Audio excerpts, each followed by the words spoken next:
Welcome to Paid Vocation. This week on the podcast, I am so excited to be joined by Pallavi Ridout. She's an executive leadership coach, dynamic keynote speaker, high impact facilitator, MC extraordinaire, and a world traveler. She is passionate about helping leaders and individuals achieve personal excellence. She exited a 20-year successful corporate career to lead a life of no regrets, filled with purpose, passion, and fire. Through her coaching and leadership development programs, she helps her clients achieve breakthroughs in executive presence. She is an avid traveler and in 2019 embarked around the world in 80 days journey with her then 9-year-old son. She has traveled to 30 countries and visited 5 of the 7 new wonders of the world. In her spare time, she also enjoys playing and competing in pool championships. Welcome to the podcast. Thank you, Lupe. My pleasure to be here.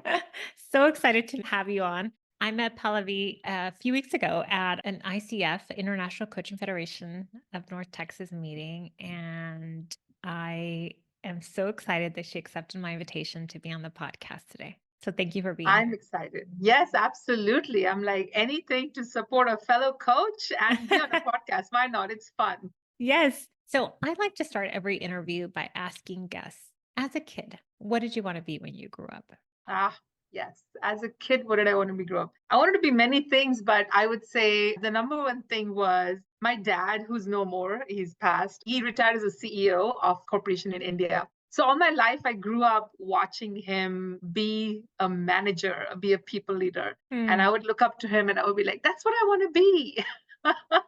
So, and he was fun. He was actually one of the most fun people I know, very Hmm. gregarious, Hmm. outgoing, and people just like gravitated towards him. He was very good at what he did, and they transferred him every 4 years. So we traveled a lot. We moved around in India quite a bit because of his job. So I saw a lot of people come in and out of our house, like his colleagues and his direct reports. He like built a really great family connection with them. So that's what was my exposure to corporate India at that point and what it meant to lead people. That's what I really wanted to be. But if you ask me if there was something else that I wished I could be as I was growing up, I would say like a travel journalist would be Hmm. one. And there's this show, What Not to Wear, maybe a host of one of those shows. But there you go. Really be Awesome. like what my dad was. Mm. How do you think that connects to what you do today? Oh my gosh. I mean, it's crazy, right? The connections that come out of it. Like mine is such a direct connection. So I got my MBA and I came to school here in the United States. And I knew right from the very beginning that in India, kids go through a lot of pressure in Mm. what you should study. And they call the Asian tiger moms, even Indians are Asians. A lot of times people feel like they're not Asians. They're like, yes, they're Asians too. And the parents tend to be like that. You Mm. can only choose between engineering, being a doctor. Those are very respectable professions. And the stereotype, right, in America, most engineers are Indians, a lot of doctors are engineers. And if you're not one of those, it's kind of like, what are you going to do with your life? So I was very fortunate where my parents were not of that mindset. And my dad was like, you can do whatever you want. And he was Mm. very progressive. Also, a girl child still has so many challenges in India. I have two brothers, and we were all treated equally, which is another thing I learned from him. Egalitarianism is really huge in our household. So he encouraged me to actually go abroad for an education, which again is a anomaly for parents to do that for their daughters back then too, right? I've been here for about 30 years now in the United States. And so I came here to get an MBA and went into corporate America, had a really successful career. I was a leader of people, I was a leader of leaders. And I manage teams globally, locally. I've built teams, I've built departments, I've built functions, I've built competency centers, seen variety of leadership opportunities, excelled in most and sometimes failed also. And then I exited corporate and I became a leadership coach. So there you go. Those dots connected really, really well. Well, I know I love that you mentioned, I always find it fascinating learning the story of the impact that our parents had and the fact that your dad treated you in India, where maybe that wasn't the custom to treat your daughter as the same as his sons and the impact that that had for you. And seeing him, it sounds like he was just a great role model for you. Yeah, absolutely. Oh my gosh, I'm like getting goosebumps right now. No, he was a really great guy. He had a amazing story, rags to riches. And I keep Mm, saying I have a book in the works, but I wanted to really document his life as well. So his is that classic story that you hear from others, but it was not his fortune in the beginning, but he made it his, where he lost his mom when he was 5, I want to say, mm, and he lost his father when he was around 10. So oh, yeah, really, really sad. Grew up in a really poor household, rural India, but was brilliant. He had high IQ and high EQ. That's a great combination. And one regret I have that I never asked him, I think he had a photographic memory and we don't know. Nobody knows. And mm, it's just, man, I wish I'd asked him that. But I think that was part of his brilliance. Like he would remember everything. He was a voracious reader. But he created his own destiny and he rose out of that. He got everything on scholarships. Back then in India, there was nothing about scholarships, it was very rare. And he got a PhD. He bought his first bicycle, he bought his first watch. He would tutor kids. And then his story was where he would actually walk. You hear some parents say, I walked to school, I didn't have a school bus, or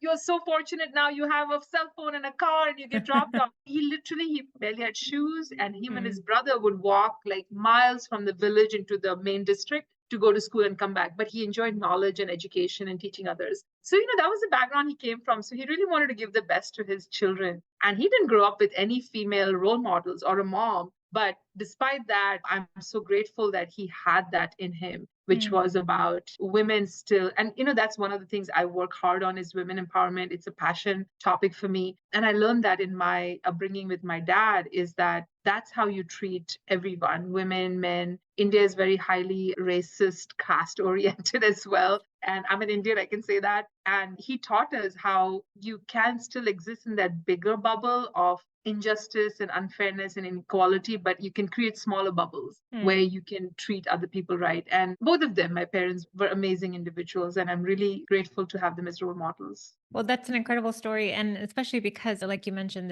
I don't know a lot, but like there's a caste system. So for him to go from that rags to riches story, that's an incredible feat. Absolutely. Mm, Absolutely. Yeah. And mm. for us nowadays, it just seems like, yeah, we do all these great things. But then when I think of my dad, I'm like, I don't know if I could do that. Rise out of nothing and no parental support, like nothing, zero. Wow, that's So incredible. And his impact is still having a ripple effect through you, which is beautiful. yeah, yeah, and many others. He really set up lives and careers for many, many people. And even till date, when I go to India, I'm not in touch with a lot of them, but if they ever come across me, they express their gratitude and they say, making a generational difference. He did that on his day-to-day work. So he's a really Mm. good guy. As we think about the work that you do, tell us about the work you do today. So you mentioned a little bit about women's empowerment. What do you do today? So from a purpose, passion perspective, or more from the actual Well, maybe both. work perspective, maybe Yeah, both. maybe both. Okay. Yeah.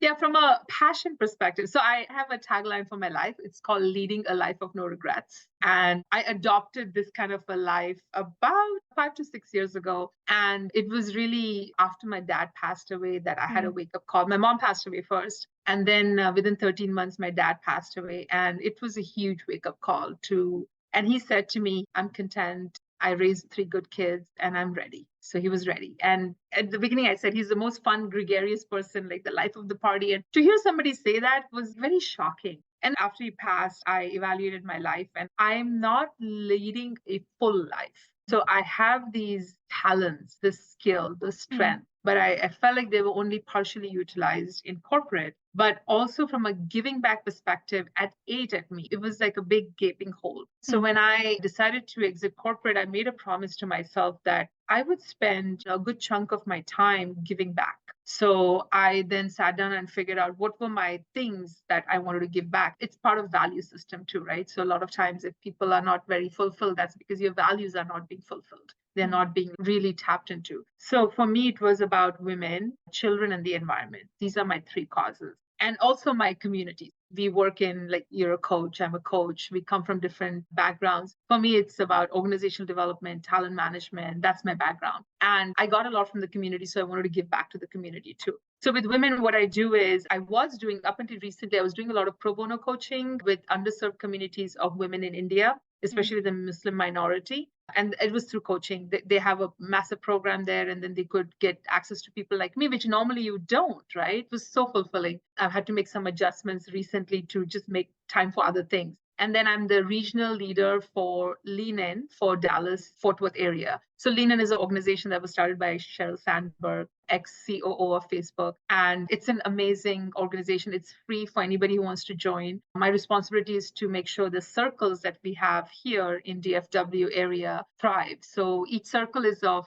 it can have anywhere from 5 women to 8 to 15 women. And they just come together based on common interests. So it could be your corporate women you're coming together, or your entrepreneurs, or you are stay-at-home moms who are running businesses, or you can just be an open circle. But the Lean In provides all kinds of materials, and as a circle leader, you can run it. And I'm a regional leader, and I manage the circles, and I bring in speakers, etc. So just to help women step out of whatever boundaries we put ourselves in, right? Society has really conditioned us for so long, and others, right? When I say others is men, to have us, hold us in a certain light. And it's all about breaking those barriers. And also, Lean In has this line which says, helping women be unapologetically ambitious. I like to say I'm a part of that. So we have these very powerful conversations in our circle meetings. Each circle meeting happens once a month, and it's just breakthrough. Even one thing somebody can take away from another one, it just changes lives. So that's what I do with women. In terms of giving back, I'm an MC and I'm a speaker. So when people who are trying to do good in the world approach me and say, hey, look, we're looking for someone for a fundraiser. So the other day, somebody came to me, actually a year ago, other day, from the Shankara Eye Foundation in India, and they're trying to eradicate blindness amongst the very, very poor people in India. So what happens is when you don't have access to knowledge and information or healthcare, you don't have information such as cataract is a curable blindness. And a lot of people in India who don't have access to that kind of knowledge and resources go blind, and then they stay blind for the rest of their lives. And then it affects generations. Like, I talked about my dad affecting generations. So through this work, you can truly shift generational poverty. You can give the gift of vision to people for like $30 an eye. I mean, it's nothing for us, right? It's about, 5 Starbucks runs for somebody. They approached me last year to say, hey, we want to do a fundraiser in Dallas, Fort Worth, and we heard you're this MC and you have a good presence. And will you do it? I looked up the organization, and I had to make some shifts in my own work schedule. And I said, I'll do it for you because this is such an incredible cause. And now I'm aligned to that cause. I'm going to turn 50 in May. So I'm raising $1,500, which is basically means opening 50 eyes. So I'm doing that. Sometimes it's women, children. So this is part in the children category, right? Like their parents, their grandparents then can affect the children. And the environment, I do a lot of work around conserving plastic and single-use stuff. So that's the purpose stuff. And volunteering at ICF and ATD and OD Network and all these places, wherever I can, I try to spare the time to do it. So it's my purpose stuff. And then what about your work? My work. And I know, this podcast is about paid vocation, right? When I quit corporate, I quit with no plan in hand. I don't advise that to people unless you're a serious risk taker and you've got some of your stuff together, which I had. I took a year off and I really sat myself down and I asked myself, I said, what is it you really want to do? What gives you joy? What really lights you up? What are your strengths? And of course, what are your values? And based on that, I told myself I would do 3 to 4 things that I truly enjoy, I'm really good at. So as you can see, if you're watching this on video, you can see on my background here. So I really wanted to help people be excellent or bring about excellence within themselves. So I used to run multi-million-dollar, massive transformational projects where I would go in and help people figure out change and how it impacted them. But it was on a scale of thousands of people. And I was feeling a big disconnect. I was like, I want to do it one-on-one. So in the latter part of my corporate career, that's what I did. I ran talent management functions. So I would be like the confidant and the advisor to the CEO, C-suite, and I coach them. So I wanted to bring that into my practice. So I coach people. So that's what I want to do. I do a one-on-one impact on people to be their best selves. So coaching. I love to speak. I'm a speaker. I speak, done Toastmasters competitions. You don't see it, but in my background, when this fake background is not there, I have all these trophies lining the wall, and people ask me, are those your son's trophies? And I'm like, no, they're mine.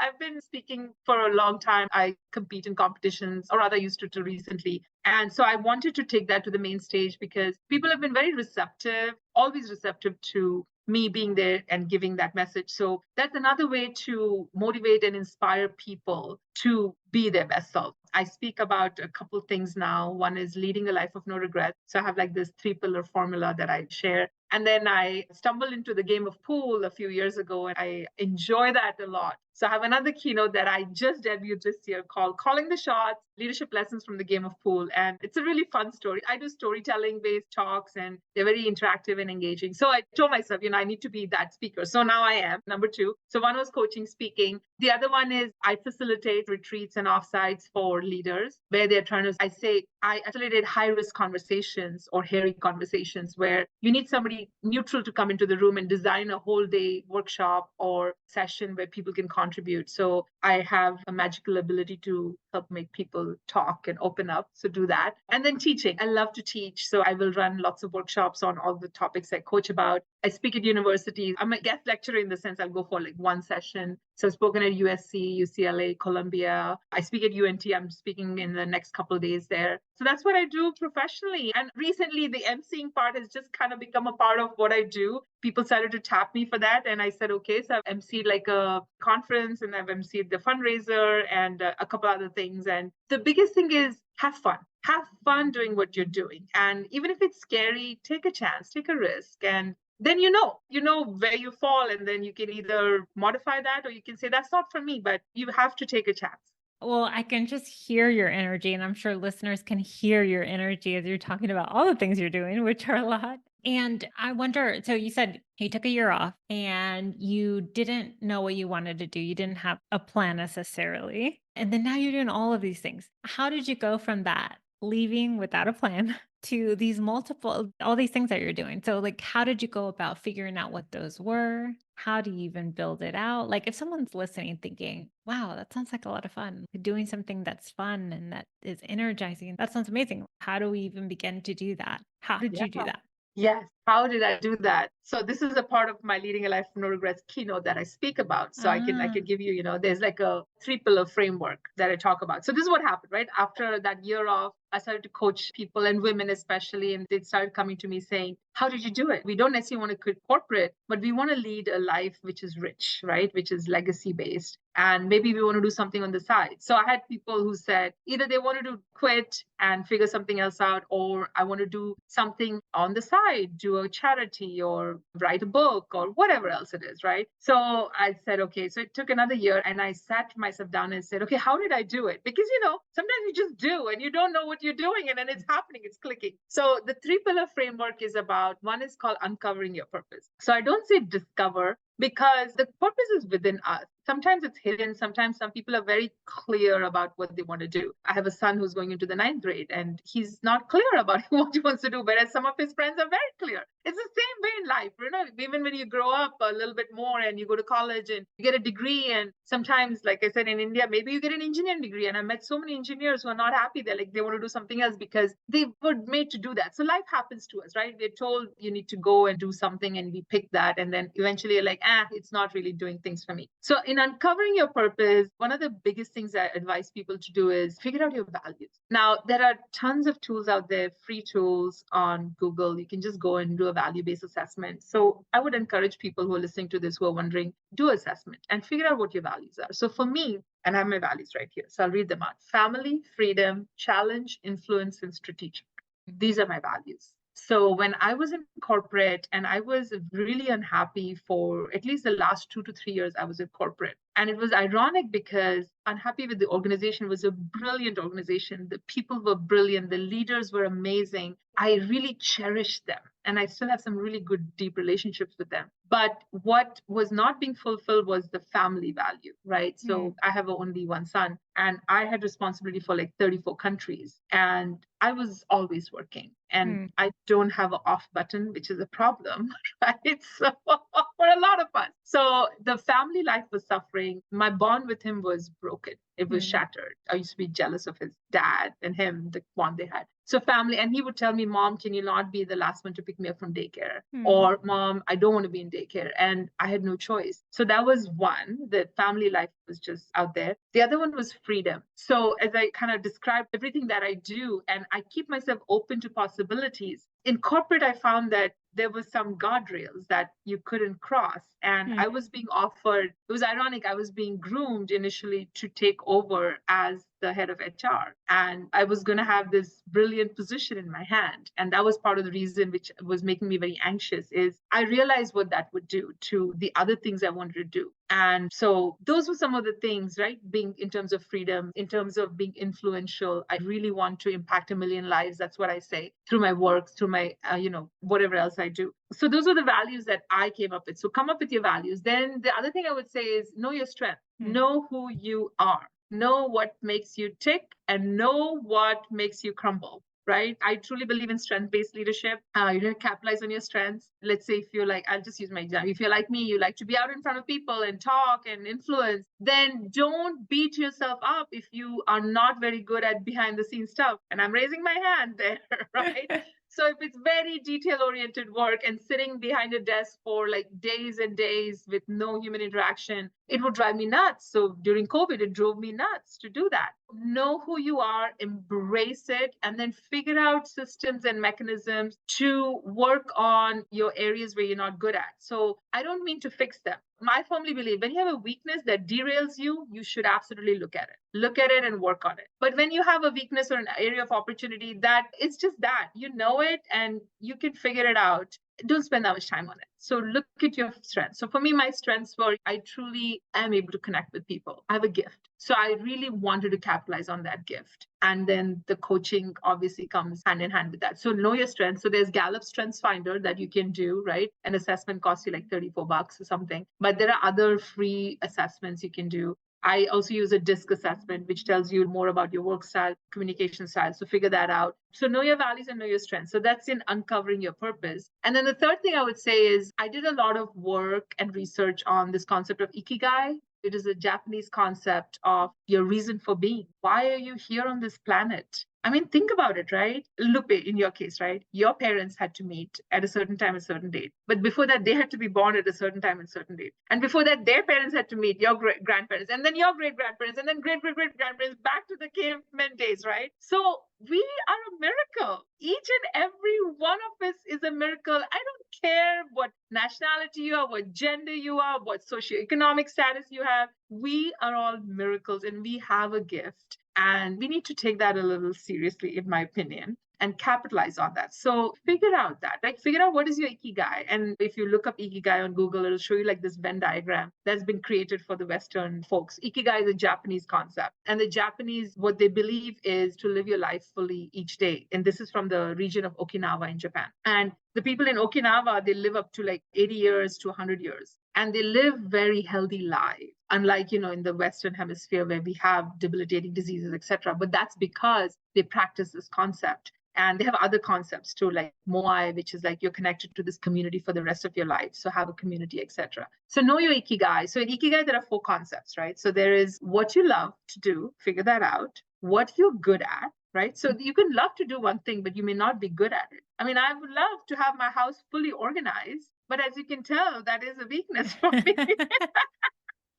I'm not good at it. So what you love, what you're good at, what can you be paid for, and what the world needs. So when you have these 4 things working, that's when you have your ikigai, your reason for being. So that's what's in Uncover Your Purpose. The second pillar is creating a winning mindset. So there is this concept of growth mindset and fixed mindset by Carol Dweck, which many people are familiar with. Sit yourself down and figure out where is it that you hold yourself back. If you have one failure, are you saying that's it? That's the end of my abilities? I've always loved to speak. And growing up, when I was probably in India, we say 11th or 12th grade. So that would be like first year of undergrad. I was in a competition, an elocution competition. I think it was like a road track type thing. And it was impromptu speaking on very substantive topics. And you had to speak for 15, 20 minutes. I mean, this was ridiculous. And it was, I think, about, climate change or something way back then. And I got up on stage and I kind of knew what I was going to say, but then I froze. That's the only time in my life I froze. And I just didn't know what to say. And I ran off stage in tears in front of so many people. And it was a competition, right? We had people from all across that state where I was in Goa. But I didn't let that hold myself back. And here I am today. Today, you can tell me to come and speak on any topic. I'm not going to cry and run off stage. I promise you that. you'll be like, Pallavi, it's time. Can you please get off stage now?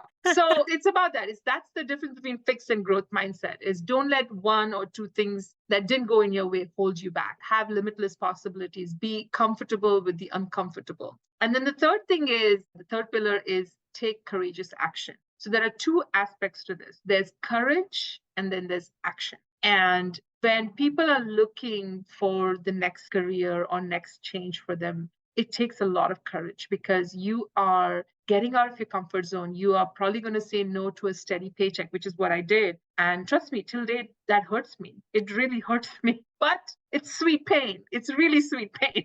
So it's life. You have to figure out where your balance is. So figure out what that action looks like. So for action, what I really advise people is be serious about your goal setting. So, have a vision for your life, your career, whatever it is. Then set your goals. Use SMART format. That's a great format to create goals. Simon Sinek talks about your why. Always make sure you know your why behind every single goal. Right now, people make New Year's resolutions. That's fine. Make it New Year's resolution. Most of them don't work, New Year's resolutions, because people don't write them down. So write it down. And then when you write down, if you say, I want to lose weight, why do you want to lose weight? And when people dig deeper, this is, by the way, a coaching technique, which I'm sure you know, Lupe, is you ask why 5 times when it really annoys somebody to the nth level. But when you ask yourself why 5 times and you answer that question, you get down to the deep roots of it. So sometimes you want to lose weight. Why? Because maybe you want to live a longer life for your children, for your grandchildren. You want to live a longer life so you can make a difference in this world. Or maybe you want to just simply play basketball out there with others, or whatever it is, right? So know your why, or you want to look good in your clothes, whatever it is. That why makes a difference. Then the courageous part is having accountability partners, like having a good group of people around you. I call it like your board of directors. Have those supporters with you because there are many naysayers. When I quit my career, my job, while a lot of people were supportive, even in their support, they would express their own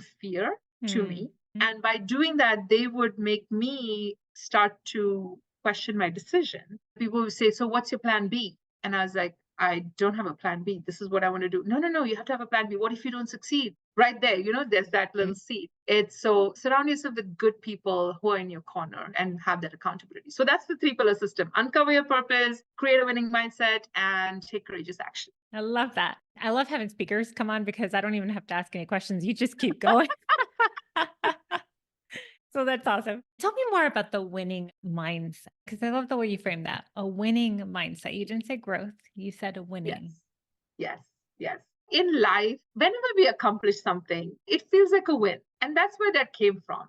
Oprah Winfrey said this, and I love this. So it's not about that end goal, right? It's about the journey. It's about those milestones. A lot of times we feel it's daunting, right? It's like, let's just say somebody wants to start their business and they're in corporate. It's daunting, like, oh my goodness. But can you break it down into smaller chunks and then celebrate those victories? That's where the wins come in versus saying, oh, I got to start a business. I have a website and I got to have business cards and I got to Yes, okay, lay all this down, but then start. Let's say you figured out the name for your business. That's a win. So, I'll show you what I have. I have this at my desk. It's a little bell. It was given to me by someone. So anytime I sign on a client, I ring the bell. But sometimes when I've done something really, I'm proud of myself and I pat myself on the back, I'll ring the bell. So that's what a winning mindset. It stems from the fixed and the growth mindset, but it's about celebration. It's about victories. It's about motivations. When I coach, I'll ask somebody, I said, okay, so we've talked about this big thing.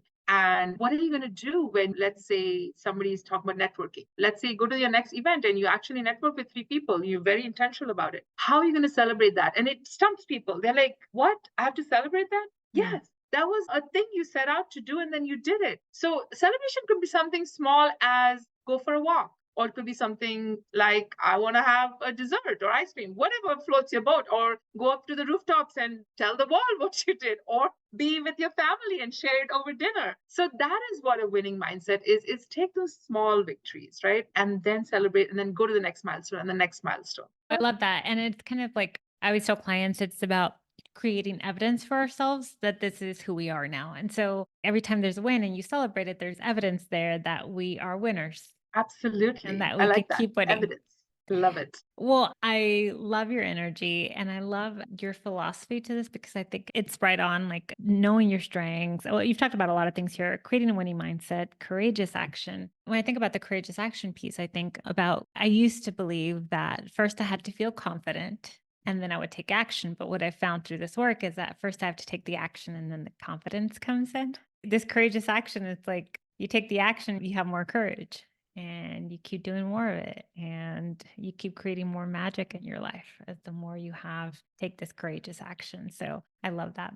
Anything else that you want to say to someone listening who is perhaps not feeling kind of that energy that we feel in you right now for life? Because I feel that as you're talking, your energy for life, you're talking about even in your introduction, traveling to 30 countries and you have this like zest for life and for purpose. And if someone's not feeling that right now, what would you like to say to that person? So what I like to say is, especially when we're feeling down, we are constantly undermining who we are. We constantly Mm, undermine where we've come from, what we've done. mm, Sometimes it just feels like, oh, well, but everybody else does it. So there's this really neat thing we do in Lean In, and they have a workshop called I'm Remarkable.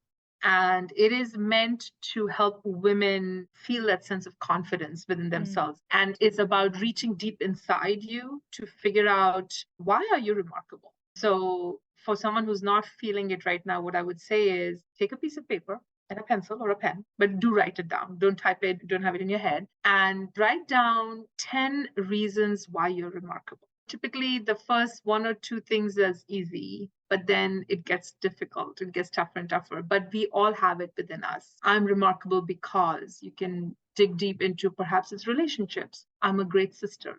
I'm a great aunt, or I'm a great father. I'm remarkable because I helped coach a little league, whatever else, right? I'm remarkable because the other day somebody was struggling with their groceries crossing the road and I helped them. It makes you remarkable. I mean, people think you have to be remarkable because you've done these massive, gigantic things. No, everyday actions can be remarkable. I'm remarkable because maybe I'm the first person in my family to actually go to high school or college. So it's a really, really powerful exercise to sit down and give yourself that validation of why you're remarkable. Perhaps then you can sit down and ask yourself, so why am I feeling the way I am? What's mm, weighing me down? And then you go from there. And then you go from there on what we said about is like start taking small actions. So there is this acronym I like, ACT.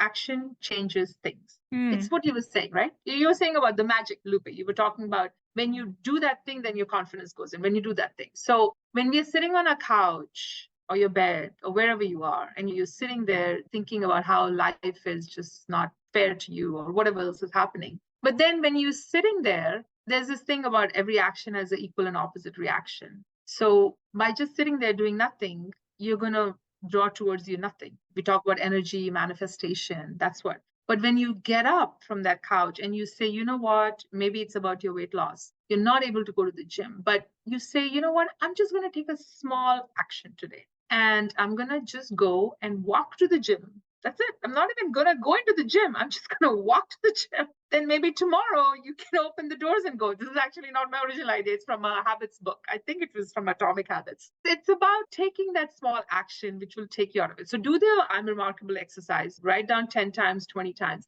and then start taking tiny action. And in the Atomic Habits, I think this is, I love this. It says, we can strive to be, let's say, 1% better every day, right? So if you pick one goal and you start to be 1% better there, by the end of the year, you'll be 32 times more effective, better, mm, whatever words you want to put there. So don't underestimate the importance, the mm. value of those really, really tiny actions, which are so in our control on a daily basis. And then one thing I will also say is the power of positive thought. It is, there's so much research done on it that when we think positively, I mean, up until the point where people have said they've cured uncurable diseases within themselves because of the power of positive thought. So when we have negative thoughts, we attract negativity, and then we attract that fixed mindset that we talked about.